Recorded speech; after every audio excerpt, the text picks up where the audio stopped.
देखिए बच्चों, इंटेंसिटी का वेरिएशन जो अभी अपने को पढ़ना है, तो फर्स्ट ऑफ ऑल हम लोग इंटेंसिटी का डेफिनेशन याद करते हैं।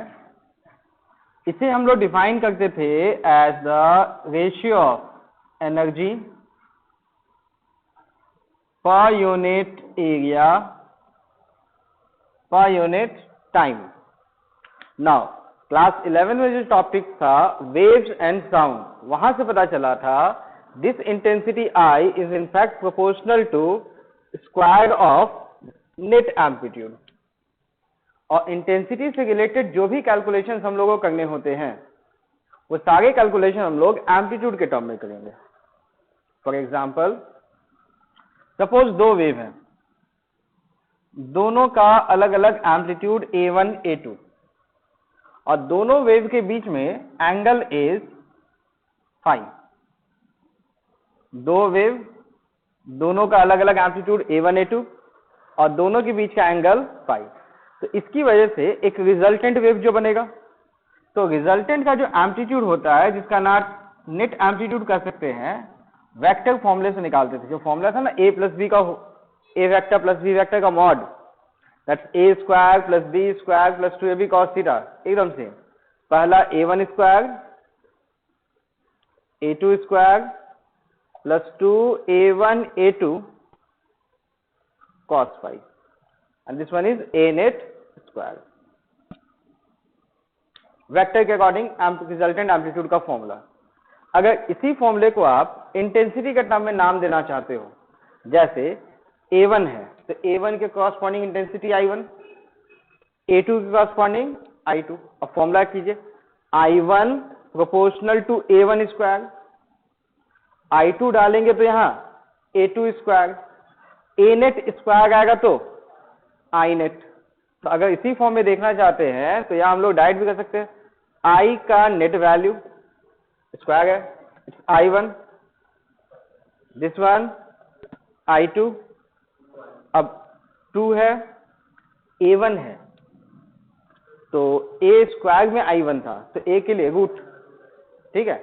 तो यहां चाहे तो कर सकते हैं हम लोग स्क्वायर रूट के अंदर I1 एंड I2 और बाद में ये cos phi।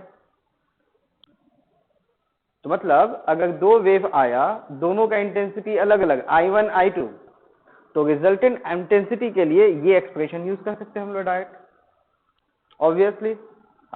अब देखो special case, if A1 equal to A2 equal to A, net amplitude का ये फॉर्मूला का यूज करते हैं। तो इसके अकॉर्डिंग इंटेंसिटी का वैल्यू भी क्या होगा बताओ, I should be equal to I1 I2 I naught बनाते, and this should be proportional to A square, सबका सेम है। तो बताइए इस सिचुएशन में इस I का नेट वैल्यू, I का वैल्यू क्या मिल जाएगा, I1 की जगह I naught, so it should be I naught plus 2 root I naught into cos phi, ठीक है। सिंप्लीफाई कर दो, 2I नॉट और यहाँ 2 कॉमन भी है, सिंप्लीफाई करने पे क्या मिल जाएगा बताइए, that 2I naught plus square root में I naught square I naught, that's 2I naught cos phi। Common निकाल लेंगे तो 1 प्लस cos phi, जगह मैथ का फॉर्मूला याद कीजिए, 1 प्लस cos phi का एक्सप्रेशन क्या आता है,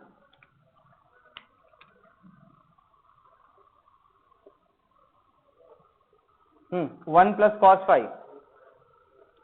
it is 2 cos square phi by 2, 1 plus cos theta is 2 cos square theta by 2।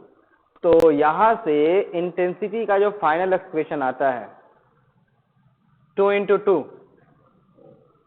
4I naught cos square phi by 2। अब देखो फाइनली अगर दो वेव हैं, दोनों का इंटेंसिटी सेम, तो रिजल्टेंट इंटेंसिटी किसी भी पॉइंट पे लिखने का ये तरीका, ठीक है। और इस एक्सप्रेशन में फाई क्या है, दोनों वेव के बीच का फेज डिफरेंस, फाई क्या है? Phase difference between the two wave. ये वाला एक डेरिवेशन पूछे आता है, derive expression for resultant intensity.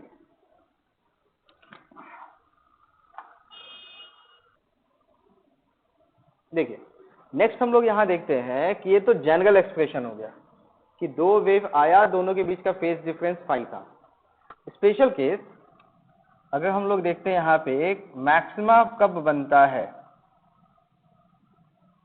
Maxima का कंडीशन देखते हैं जब फेज डिफरेंस का वैल्यू जिसका नाम पाई बना गया, दिस वैल्यू इज 2n पाई, 2 पाई का मल्टीपल, मतलब दोनों वेव सेम टाइप का। तो इस सिचुएशन में बताओ फेज डिफरेंस पाई, तो ये क्या हो जाएगा? n पाई, 2 तो कट जाएगा ना, डिवाइड का 2, तो 180। और cos 180 का वैल्यू -1, लेकिन ये तो स्क्वायर है 1, मतलब cos का थीटा का सबसे बड़ा वैल्यू 1, तो 4i0 बचेगा। तो अगर मैक्सिमा वाला केस होता है तो उस सिचुएशन में intensity will be maximum, and maximum intensity का जो वैल्यू होगा दैट इज 4i0 × 1।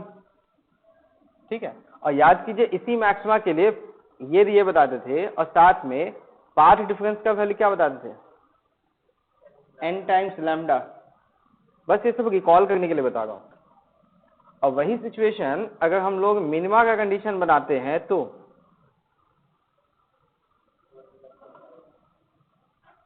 एंगल का डिफरेंस क्या था? 2n + 1 पाई, 180 का ऑड मल्टीपल, मतलब एक इंटीजर जो ऑड नंबर है इनटू पाई। अब यहां देखो π/2, π/2 क्या हो जाएगा? ये 2n + 1 π/2। इस सिचुएशन में वैल्यू क्या मिलेगा? 90 कॉड नंबर। बताओ cos 90 का वैल्यू क्या होता है? 0। तो i का जो मिनिमम वैल्यू यहां मिलने वाला है दैट इज इक्वल टू 0। अच्छा, पाथ डिफरेंस का वैल्यू जो कैलकुलेट करते हैं 2n + 1 λ/2। बस ये रिकॉल के लिए, इससे कोई मतलब यहां है नहीं। ठीक, तो यहां से देख के क्या लग रहा है कि अगर हम लोग को इंटेंसिटी से रिलेटेड कोई क्वेश्चन पूछा जाए तो अगर इंटेंसिटी अलग अलग है तो हमें ये फॉर्मूला अप्लाई करना चाहिए। अगर इंटेंसिटी दोनों वेव का इक्वल है तो ये वाला फॉर्मूला लगना चाहिए, मैक्सिमा के लिए भी और मिनिमा के लिए भी। लेकिन इससे बेटर ऑप्शन अपने पास है। बेटर ऑप्शन क्या है कि अगर आपको इंटेंसिटी से रिलेटेड क्वेश्चन पूछा गया और उस पार्ट में मैक्सिमा और मिनिमा ही इन्वॉल्व, उसके अलावा दूसरा कोई इन्वॉल्व नहीं, only maxima and minima is involve, तो उस सिचुएशन में हम लोग ये फॉर्मूला लगाने से ज्यादा बेटर है हम लोग एम्पलीट्यूड के टर्म में कैलकुलेशन कर ले, वो रिलेटिवली और आसान हो जाएगा। जैसे क्वेश्चन से देखते हैं हम लोग। सपोज क्वेश्चन में गिवन है दो सोर्सेज से वेव आया, ठीक है, एक का इंटेंसिटी है I0 और दूसरे का इंटेंसिटी है 25 I0, दो सोर्सेज I0 एंड 25 I0, और आपसे पूछा गया I maximum upon I minimum का वैल्यू क्या होगा, रेशियो का वैल्यू। क्वेश्चन समझ में आया? तो देखो हम लोग यहां इस फॉर्मूले से कैलकुलेट करने जाएंगे तो आपको ये देखना पड़ेगा, वैल्यू पुट करना पड़ेगा, कैलकुलेशन करना पड़ेगा, उसके बाद आंसर आएगा।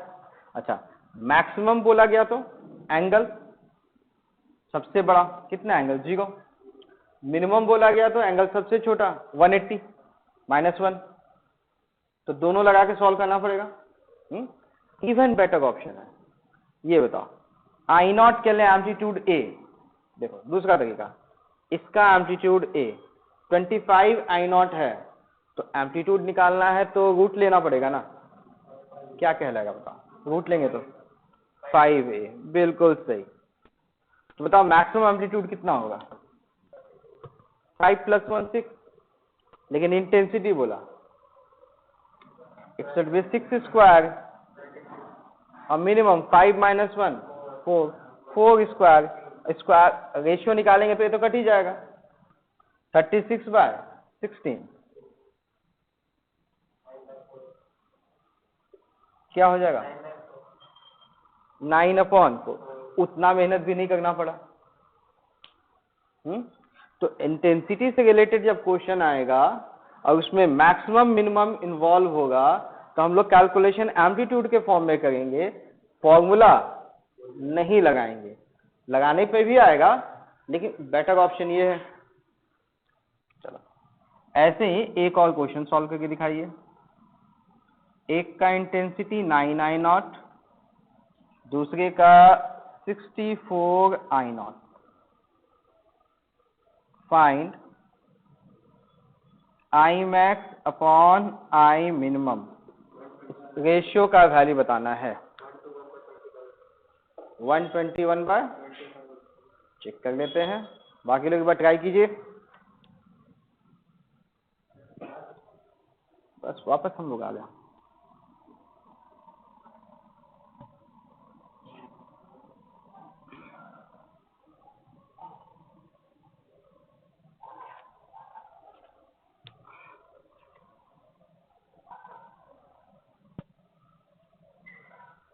आगे आंसर देखो, यहां कैलकुलेशन का मेथड 9 है, दैट्स 3A, 64 8, तो 8 + 3 11, तो फर्स्ट हो गया 11 square minimum 8 - 3 5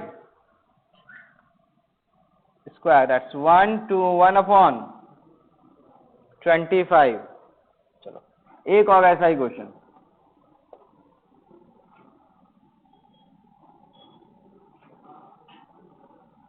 I max upon I minimum, this value is 64:25. Find I1 upon I2 का रेशियो। सेम फंडा अप्लाई कीजिए, थोड़ा डिफरेंट है लेकिन इन दोनों में कोई कंफ्यूजन तो नहीं। इसे कैलकुलेट कीजिए।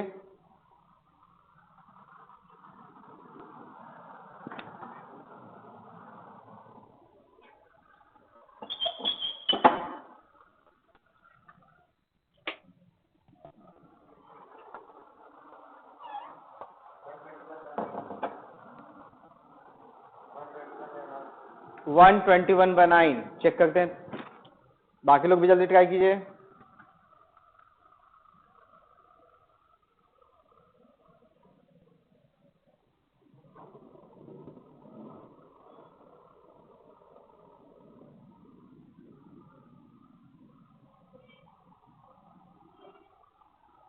देखो यहाँ उल्टा देखो, I max by I minimum, तो I max कब निकलता है? A1 से A2 से या A1 + A2 से? A1 प्लस, तो A1 + A2 का स्क्वायर 64 एंड A1 - A2 का स्क्वायर 25। तो अगर आपको यहां से A1 + A2 bye A1 - A2 चाहिए तो रूट लगेगा ना, 8/5। अब कॉम्पोनेंटो डिविडेंडो ले लीजिए, that is A1 + A2 plus A1 - A2 division A1 + A2 minus A1 - A2, it's 8 + 5/8 - 5। तो यहां से देखिए A2 प्लस और माइनस कैंसिल, यहाँ A1 वाला प्लस A1 माइनस A1 दोनों A2 प्लस में आएगा, सो वी गेट 2A1/2A2, 8 + 5 13, 3। आपको इंटेंसिटी चाहिए, तो I1/I2 is equal to A1/A2 का square, so we get 13 square upon 3 square, तो फाइनल 13 स्क्वायर 169 अपॉन 9 आंसर। तो ये सारी कहानी तो हम लोग निकाल सकते हैं मैक्सिमा और मिनिमा वाले कॉन्सेप्ट से। तो हम लोग ये जो फॉर्मूला पढ़े ये कब काम आएगा?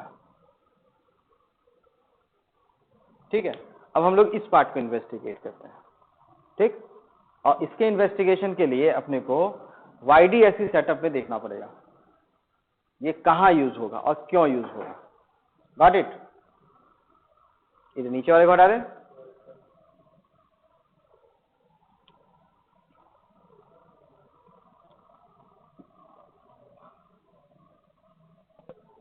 इनको भी हटा दें।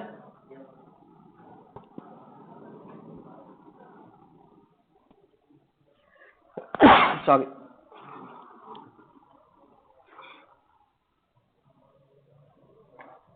देखिए यहां पे हम लोग पहले YDSE सेटअप देखते हैं, फिर वहां से एनालाइज करते हैं इसका रिक्वायरमेंट, नीड कहां पड़ेगा।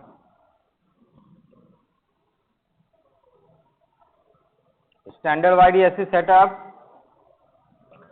Single source of light, S1 S2, capital D distance, small d distance. देखो यहां पे एक ही सोर्स ऑफ लाइट है जिसका नाम है S, तो यहां से तो एक ही वेवलेंथ निकलेगा और एक ही वेवलेंथ मतलब एक ही एम्पलीट्यूड भी होगा।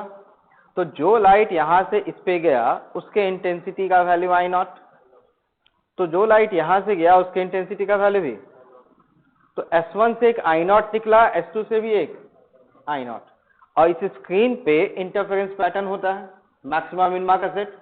तो यहां पे याद कीजिए मैक्सिमा मिनिमा का सेट कुछ ऐसा दिखाते हैं, ये मैक्सिमा, और YDSE में खास बात क्या होता है कि इंटेंसिटी का वैल्यू जो यहां पे होता है वो आसपास के सभी जगह सेम होता है। ठीक है, अगर दो I नॉट है, I नॉट, तो बताओ इंटेंसिटी का सबसे बड़ा वैल्यू कितना होगा? 4 I नॉट, बिल्कुल, that's A plus A 2A का स्क्वायर। तो यहां इंटेंसिटी मिल गया 4 I नॉट। इस पॉइंट पे क्या इंटेंसिटी मिलेगा? 0। और यहां पे इंटेंसिटी है आसपास में सब जगह 4 I नॉट, लेकिन वही याद के डिफ्रैक्शन में क्या होता था? मैक्सिमम I नॉट बाई 22 और घट जाता था, कीप्स ऑन डिक्रीजिंग। यहां पे डिफ्रैक्शन में क्या था? इसका फ्रिंज विड्थ ओमेगा, तो सेंट्रल मैक्सिमा का फ्रिंज विड्थ 2 ओमेगा। ठीक, अब देखो यहां पे इसकी जरूरत कहां पड़ती है अपने को? तो देखो यहां पे इंटेंसिटी तो पता चल गया 4 I नॉट है और यहां पे इंटेंसिटी 0 है, लेकिन क्या बीच के हर पॉइंट पे अलग अलग नहीं है? 0 है तो कहीं I नॉट होगा, 2 I नॉट होगा, 3 I नॉट होगा, तब जाके 4 I नॉट आया होगा। तो सिंगल मैक्सिमा में अगर आपको बोलेगा कि इस पॉइंट का इंटेंसिटी का वैल्यू 2 I नॉट है, तो उसके लिए एक हाइट y होना चाहिए या नहीं होना चाहिए? हाँ, तो आपसे पूछेगा y का वैल्यू क्या है जहां पे इंटेंसिटी 2 I नॉट होगा, या उल्टा y का वैल्यू दे देगा, बोलेगा उस पॉइंट पे इंटेंसिटी का वैल्यू बताइए। तो ऐसे सिचुएशंस के लिए हम लोग को ये फॉर्मूला यूज करना पड़ेगा। ठीक, अब देखो इस फॉर्मूले में ये फाई क्या है? Phase difference. और फेज डिफरेंस फाई लिखने का तरीका याद कीजिए क्या था? ओमेगा टी प्लस माइनस के एक्स। तो यहां पे हम लोग ये डिसाइड किए थे जब भी फेज डिफरेंस का एंगल देखेंगे वो किसके टर्म में देखेंगे? एक्स के टर्म में। टी वाला टर्म तो लेंगे नहीं, तो इसे हटा ही देते हैं। तो ये एक्स कहलाएगा या डेल एक्स कहलाएगा? Del X. अब याद कीजिए YDSE में हम लोग पहले भी किए थे, अगर यहाँ कोई पॉइंट P बनाते हैं तो दोनों जगह से लाइट को पॉइंट P पे लेके जाएंगे और ये S2P माइनस S1P, इसी का नाम पाथ डिफरेंस था। और इस पाथ डिफरेंस का वैल्यू क्या मिला था? d sin theta. तो ये जो एंगल का डिफरेंस है फाई, इसको हम लोग लिखते थे K टाइम्स, K का वैल्यू है 2 pi by lambda into D sine theta. याद आएगा वाईडीएससी? वाईडीएससी में एक और कंक्लूजन निकाले थे, मिड पॉइंट से अगर हम लोग कोई एंगल लेते हैं थीटा थीटा, तो थीटा स्मॉल हुआ तो साइन थीटा की जगह हम लोग टैन थीटा भी ले सकते थे, और यहाँ टैन थीटा का value perpendicular y by base D. तो उसी फंडे से हम लोग पाई का वैल्यू नहीं निकाल सकते हैं, that's 2 pi upon lambda into D y by D. ये कर सकते हैं या नहीं? तो अगर हम लोग यहाँ पे देखें इंटेंसिटी का variation with I with Y, I का जनरल फॉर्मूला क्या हो जाएगा बताओ? 4I0 cos स्क्वायर फाई, मतलब ये term, that is 2 pi D Y upon lambda D, और एक 2 भी तो होगा नीचे, ये 2 कैंसिल आउट भी हो जाएगा।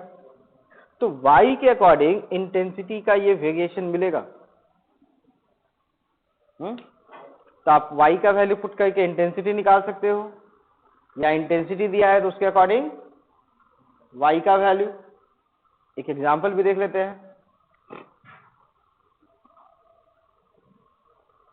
Find y at which I equal to 2I0। ठीक, अब देखो कैलकुलेशन कितना आसान हो जाएगा। I का वैल्यू क्या पुट करेंगे? 2I0। फॉर्मूला cos स्क्वायर, ये पूरा टर्म की जगह फाई करने दो, लास्ट में फाई का वैल्यू पुट कर देंगे। फाई का वैल्यू तो बताइए। अब देखो I0 कैंसिल 2 तो cos स्क्वायर फाई का वैल्यू 1/2, तो cos फाई का वैल्यू 1/√2। कितने एंगल पे 1/√2 आता है? 45। तो सिंपल हम लोग डायरेक्ट बताएंगे, ये जो एंगल 5/2 है, 5/2 इज इक्वल टू 45 π/4। अब यहाँ फाई का वैल्यू पुट कर दो, 1/2 फाई के value 2 pi by lambda D, sine theta की जगह y बाई डी π/4। अब कैंसिल आउट हो जाएगा सब। देखो ये दोनों 2 कैंसिल, पाई और पाई कैंसिल, तो यहां से y का वैल्यू मिलेगा, क्या आएगा बताइए?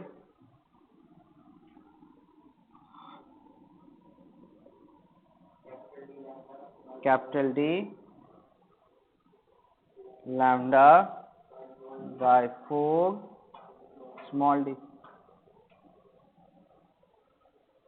समझ में आ गया फंडा कि नहीं? तो उसी तरह से y दिया होगा तो y का वैल्यू पुट करके पहले फाई निकालेंगे, और फाई का वैल्यू यहाँ पुट कर देंगे, या डायरेक्ट इस फॉर्मूले में y का वैल्यू पुट कर देंगे, any one of your choice.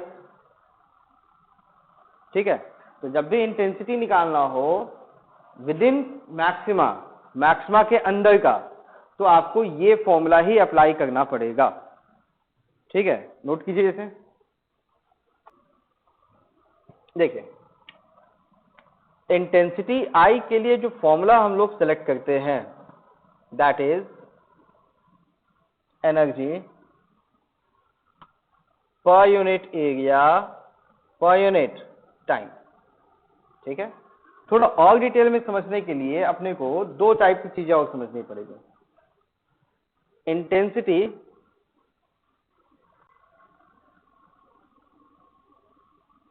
Eight screen, मतलब यहां जो इंटेंसिटी मिल रहा है वो। ठीक है, अब यहां जो इंटेंसिटी का वैल्यू है, इंटेंसिटी जो स्क्रीन पे मिलता है, उसका फॉर्मूला यही था, energy per unit area per unit time. तो अगर मान लो यहां पे हम लोग इसके एरिया को डबल कर दें, यहां के एरिया को डबल कर दें, तो क्या यहाँ पे इंटेंसिटी जो स्क्रीन पे मिल रहा है, क्या उसका वैल्यू डबल हो जाएगा, हाफ हो जाएगा, या कांस्टेंट रहेगा? पकड़ पकड़ पकड़ पकड़ पकड़ पकड़। देख देख देख देख देख देख देख देख देख देख देख देख देख देख देख ज्यादा ही खतरनाक है।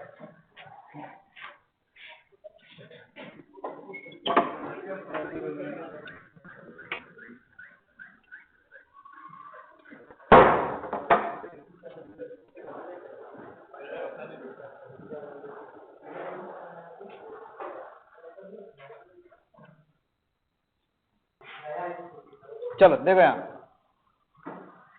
इंटेंसिटी एट स्क्रीन, इसका मीनिंग क्या है? इंटेंसिटी एट स्क्रीन का मतलब क्या होता है कि जो सरफेस है, इस सरफेस पे जो लाइट फॉल किया, लाइट मतलब फोटोन्स फॉल किया, ठीक, उस फोटोन का energy per unit area per unit time. जैसे मान लो ये बोर्ड है, इस बोर्ड में ये बॉक्स वाले एरिया को सिलेक्ट करिए, कुछ लाइट तो दिख रहा है, मतलब जो बल्ब होगा उससे जो फोटोन्स निकले होंगे वो फोटोन्स यहाँ स्ट्राइक करते होंगे, एरिया 1 मीटर स्क्वायर दे समझ लो, ठीक। नंबर ऑफ फोटोन्स थी सपोज 10,000 पर सेकेंड स्ट्राइक किए, तो यहाँ इंटेंसिटी का वैल्यू आई मिल गया, ठीक। अगर हम लोग यहाँ पे इसके एरिया को डबल कर देंगे, डबल कर दिए, तो क्या यहाँ इंटेंसिटी का वैल्यू सेम हुआ, डबल हो गया, हाफ हो गया, क्या चेंज हुआ? इंटेंसिटी पे कोई चेंज ही नहीं आया। यहां पे जो फोटोन्स 1 मीटर स्क्वायर एरिया पे स्ट्राइक कर रहे थे, क्या उसके नंबर में चेंज आया? आप एरिया डबल कर दिए तो जो फोटोन्स यहां स्ट्राइक कर रहे थे, फोटोन्स यहां भी स्ट्राइक किए, तो number of photons total area में ना बढ़ गया, या 1 मीटर स्क्वायर में जो नंबर ऑफ फोटोन्स था वो बदल गया? फिर से समझिए, सपोज इसका एरिया 1 मीटर स्क्वायर, इसमें 1 सेकेंड में 10,000 फोटोन्स स्ट्राइक किए, तो इसके लिए इंटेंसिटी आई का फॉर्मूला 10,000 एक फोटोन का एनर्जी का formula h times frequency, area 1 metre square time 1। Clear? अब मान लो हम लोग इसका एरिया को डबल कर दिए, तो बताओ यहां पे जो 10,000 स्ट्राइक कर रहा था, क्या वो 10,000 यहां दोनों जगह बढ़ गया? कि इसका 10,000 अलग, इसका 10,000 अलग, अलग अलग, क्योंकि लाइट तो इस पे भी फॉल किया तो यहां भी फॉल किया था ना। लाइट जो बल्ब से आया वो यहां भी आ रहा था और यहां भी आ रहा था। हम लोग 1 मीटर इसको एनालाइज किए थे, तो इसके लिए 10,000 into H mu area 1 time 1 second लिए थे। अब हम लोग इसको भी एनालाइज करें, क्या जो फोटोन्स इस पे आ रहा था क्या वही दोनों जगह बटा कि इसका अलग था? इसका अलग था। तो बता टोटल एनर्जी अब क्या बोलेंगे? 10,000 प्लस 10,000 20,000, तो एनर्जी वही कि डबल? एरिया भी, टाइम तो 1 सेकेंड ही का, इसका 2 कट नहीं जाएगा। मैथमेटिकली भी समझ में आया? या सिंपल इसको दूसरे सेंस में फिजिकली एनालाइज करना है, तो देखो जितना ब्राइटनेस यहाँ है उतना ही ब्राइटनेस यहाँ भी है, तो सब जगह इंटेंसिटी सेम। तो एरिया अगर आप बदलेंगे तो टोटल एनर्जी ऑफ फोटोन्स बदल जाएगा, बट इंटेंसिटी के वैल्यू पे कोई फर्क नहीं पड़ेगा। कब फर्क पड़ेगा, कब चेंजेस होगा? तो यहां का जो ब्राइटनेस था वो ब्राइटनेस बढ़ गया, जो 1 metre area 1 metre square area select किए थे उसमें नंबर ऑफ फोटोन्स जो स्ट्राइक किए थे उसके अकॉर्डिंग कुछ ब्राइटनेस था। अगर ब्राइटनेस बढ़ गया मतलब जो 10,000 आ गए थे उसकी जगह 15,000 फोटोन्स स्ट्राइक किए 1 सेकेंड में, तभी ना ब्राइटनेस ज्यादा हुआ। तो उस केस में यहां का इंटेंसिटी बदलेगा। तो इंटेंसिटी ऑफ स्क्रीन कब बदलता है? जब उस पे नंबर ऑफ फोटोन्स बदलते हैं। अगर नंबर ऑफ फोटोन्स नहीं बदलेंगे तो स्क्रीन पे इंटेंसिटी के वैल्यू पे कोई चेंज नहीं आएगा। This point is clear? मतलब एरिया डबल कर दो, ट्रिपल कर दो, स्क्रीन का उस पर कोई फर्क नहीं पड़ेगा। Intensity at screen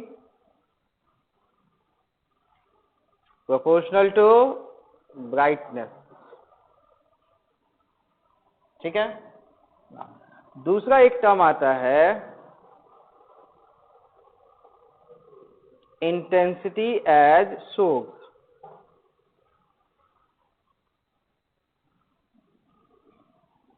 intensity as source, इसका मीनिंग एक बल्ब जैसा, एक बल्ब, सोर्स मतलब बल्ब। अब छोटा सा लॉजिक लगा, एक बल्ब है जो 1 सेकंड में 10,000 फोटोन निकालता था। बल्ब जो 1 सेकंड में 10,000 फोटोन्स निकालता है, तो उसका इंटेंसिटी आई है। ठीक, अगर वही बल्ब 10,000 की जगह 15,000 फोटोन, 20,000 फोटोन्स निकालेगा 1 सेकंड में, बल्ब का नंबर ऑफ फोटोन्स जो 10,000 निकाल गया था वो 20,000 निकालेगा, तो बताओ डबल हो गया ना ब्राइटनेस बल्ब का। तो इंटेंसिटी बल्ब का वही हो गया कि ये डबल हो गया, डबल। ये फंडा क्लियर? हाँ, मतलब अगर energy double, number of photons double, तो उसका एनर्जी डबल, तो उसके इंटेंसिटी का वैल्यू भी डबल। चलो अब हम लोग YDSC में स्लिट की कहानी पे आते हैं। स्लिट, तो ये बताओ स्लिट जो है वो बिहेव कैसा करता है? उसको स्क्रीन बनाना है या सोर्स बनाना है? सेकेंडरी सोर्स, स्क्रीन तो नहीं बनाना था, यहाँ एनालाइज तो करना नहीं था, बल्ब बनाना था। अब देखो, एक एरिया ए, इसका भी एरिया ए, स्टार्टिंग में दोनों का एरिया इक्वल है, ठीक है। तो यहां से जो फोटोन्स आया था, ये बल्ब बना, तो ये वाला बल्ब 10,000 फोटोन्स निकाल रहा था 1 सेकंड में, ये बल्ब भी 10,000 फोटोन्स निकाल रहा था 1 सेकंड में, तो दोनों बल्ब सेम इंटेंसिटी का था, और ये लाइट्स यहाँ फॉल किया था। अब हम लोग इसका एरिया को डबल कर दिए, तो ये यहां से जो लाइट यहाँ जा रहा था, तो एरिया डबल करने से यहां से जो नंबर ऑफ फोटोन्स है वो वही रहेगा कि वो भी डबल हो जाएगा? इसका तो एरिया वही है। अब बताओ, जितना फोटोन्स 10,000 ये 1 सेकंड में निकाल रहा था, एरिया डबल हो गया, तो अब ये कितना फोटोन्स निकालेगा? 20,000। तो इसका इंटेंसिटी जो I0 था वो तो I0 ही रह गया, लेकिन इसका बल्ब एज ए बल्ब अगर हम लोग देखते हैं तो एनर्जी जो निकाल रहा है वो वैल्यू डबल। तो एनर्जी निकलने वाला वैल्यू जब डबल हो गया तो इंटेंसिटी का वैल्यू भी इसका डबल। तो यहां बोल सकते हैं intensity I is proportional to slit area. Slit area double तो इंटेंसिटी का वैल्यू भी डबल। हाँ, और हम लोग कैलकुलेशन क्या इंटेंसिटी के फॉर्मूले से करते हैं मैक्सिमम मिनिमा का, या एम्पलीट्यूड के टर्म में? एम्पलीट्यूड के टर्म में। तो फिर से कैलकुलेशन करने के लिए न्यू स्लिट एरिया के अकॉर्डिंग नया एम्पलीट्यूड सोचेंगे और उसके अकॉर्डिंग कैलकुलेशन करेंगे, ठीक है। अब इसका देखो मीनिंग, एक छोटा सा यहां से ध्यान से देखो, बड़ा आसान हो जाएगा। देखो, दोनों का एरिया इक्वल था, तो दोनों से I0 आया था, एम्पलीट्यूड ए एंड ए था, मैक्सिमम एम्पलीट्यूड 2a, 2a का स्क्वायर 4a स्क्वायर, दस 4 I0 इंटेंसिटी था। अब इसका एरिया वही रहने दिए, तो इंटेंसिटी I0 एम्पलीट्यूड a, इसका एरिया डबल कर दिए, तो इंटेंसिटी I0 या 2I0? 2I0 amplitude square root डाल देंगे ना एम्पलीट्यूड के लिए, रूट 2a, तो इसका एम्पलीट्यूड a, इसका एम्पलीट्यूड, तो maximum amplitude root 2a plus a, maximum intensity root 2 plus 1 का स्क्वायर, और minimum amplitude root 2a minus a, और इंटेंसिटी उसका स्क्वायर। तो समझ में आ गया कैलकुलेशन कैसे करना है? हाँ, तो पहले हम लोग एरिया डबल तो intensity double, area 4 times intensity 4 times, उसके अकॉर्डिंग कैलकुलेशन करना होता है, ठीक है। देखिए जैसे question,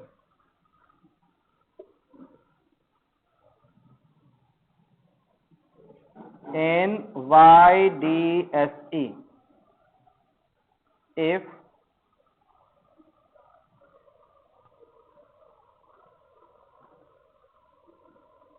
source has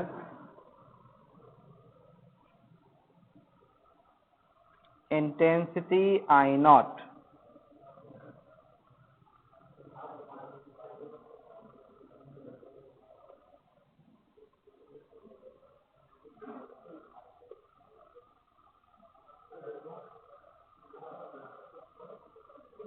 and one of the slit area is made 4 times.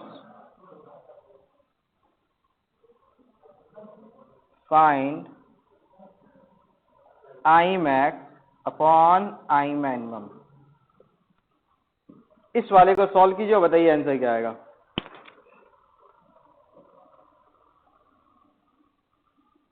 देखो यहां कैलकुलेशन के लिए लंबा चौड़ा मेथड कीजिएगा तो भी बनेगा, सिंपल वे में जाओगे तो भी बनेगा। ठीक, YDSC setup, I not amplitude दोनों का A, इसका एरिया कोई चेंज नहीं हुआ तो एम्पलीट्यूड A हो गया। इसका एरिया कितना टाइम्स हुआ? 4 टाइम्स। तो इंटेंसिटी क्या हो गया? 4 I नॉट। तो एम्पलीट्यूड रूट लेंगे, क्या हो जाएगा? 2A। अब बताओ मैक्सिमम एम्पलीट्यूड 3A, तो 3 का square, minimum 2A minus A 1, answer 9:1। Objective method.